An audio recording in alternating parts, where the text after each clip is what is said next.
Earlier today, Justin Trudeau announced he is resigning as Prime Minister. From the front steps of Rideau Cottage, he told Canadians that he was stepping down in the best interests of Canada and the Liberal Party. Trudeau said he will remain as Prime Minister until a new leader is chosen at a leadership convention to be held soon. He also said that he has asked the Governor-General, Mary Simon, to prorogue Parliament, and she granted that request. Christopher Adams, adjunct professor of political studies at the University of Manitoba, has been following events closely. Good afternoon. Hi, Laurie. Nice to be with you again. Nice to have you here. So what's your reaction to Trudeau stepping down? Well, we're all waiting for some sort of announcement. I think pretty well all Canadians as well as Liberals were waiting to hear about what his decision it was to be. I think it was long overdue. There were people, like months ago, were hoping that he would make a decision and make it known. We know that 25 members of Parliament in the fall had sent a letter asking for him to step down, and now so much later, after the debacle with Chrystia Freeland stepping down as finance minister back in December, it's long overdue. But I think it was the only thing that he could do was to say that he's not going to be staying on as Liberal leader. So why, though, did he acquiesce finally instead of hanging on?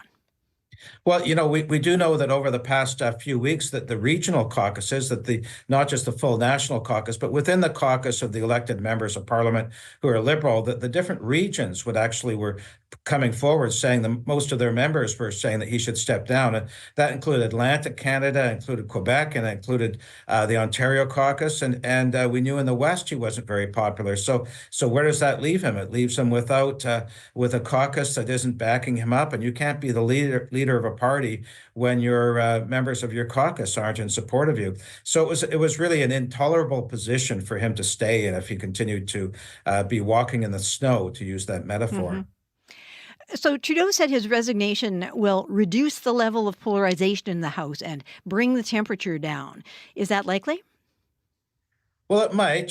When you put forward an interim leader in Parliament or in the legislature here in Manitoba, that person's sort of like a caretaker person who's not really coming forward with new directions and things like that, more of a caretaker of the business of the day. So I would say that over the past couple of years, Justin Trudeau has been a polarizing figure for many people who feel that the Liberal Party has moved away from some of its more financial responsible positions, and he himself has been a lightning rod for complaints both within the Liberal caucus, within the Liberal Party, and elsewhere. So I'm not just preaching the Poilievre line. I'm saying that he's been leader for a long time. Since 2015, he's been Prime Minister. Since 2013, so over 10 years, he's been the leader of the party. So there is a sense that it is time for the party to move on.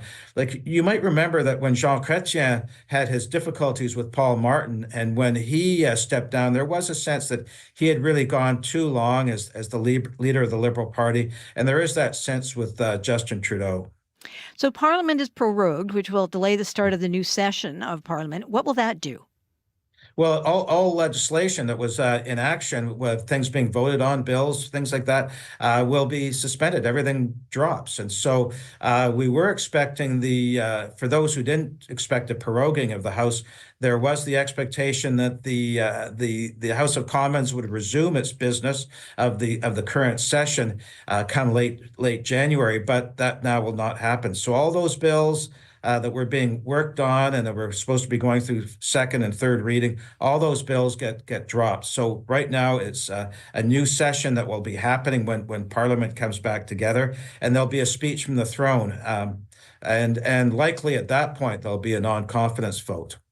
And if the Liberals are focused on a leadership convention, how will that affect dealing with a Trump presidency in terms of their... I guess it's one or the other thing. If Justin Trudeau hadn't decided to do what he did today, there would be the federal government would be in disarray with a prime minister who's not having the support of his caucus and others. But there's the other problem right now is there's no real effective leader dealing with the problems resulting from American politics. So the premiers will continue to operate in Canada in dealing with U.S. issues in their own way. Alberta will see Doug Ford continue in his own way defending Ontario's interests, and here in Manitoba, Wab Kinew is setting up a permanent office in Washington, D.C. to deal with U.S. matters. So there has been a vacuum for a while of a single voice from the federal government, and that will continue for the next while until likely the next election and a prime minister is duly elected. And who do you think is most likely to throw their hats into the leadership ring? Well, there are a number of names, such as Melanie Joly, who's head of who's foreign affairs. But I think most people are looking at Chrystia Freeland. It's an open story. People know that she's got an organization that's pulling itself together and going for the leadership. Many people expect Mark Carney, the past leader of the Bank of Canada, as well as the Bank of England afterwards. And he's been putting out a lot of feelers about this, and he's got a new book coming out this year about his position on world politics. And another name, which is an interesting person, is Christy Clark, who's more of the conservative side of the Liberal Party, past Premier of British Columbia. So those are three, and there are other members of the Liberal caucus right now, federal caucus, who we'll probably see. So I would expect we'll see 5 or 6 names coming forward of fairly prominent names. Well, and just as a final question, Christopher, from a political study scholar's point of view, is this a pretty exciting and unusual state of affairs for you? Well, it's the Chinese curse. May you live in interesting times. So it is an interesting time, but every year there is something interesting, whether it's a Winnipeg election or provincial or things like that. So I would say there's always something interesting happening in politics at different levels. But right now is a super heated day for politics and news interviews. Well, thank you very much for making some time for us. Thanks, Laurie. Always nice to talk to you.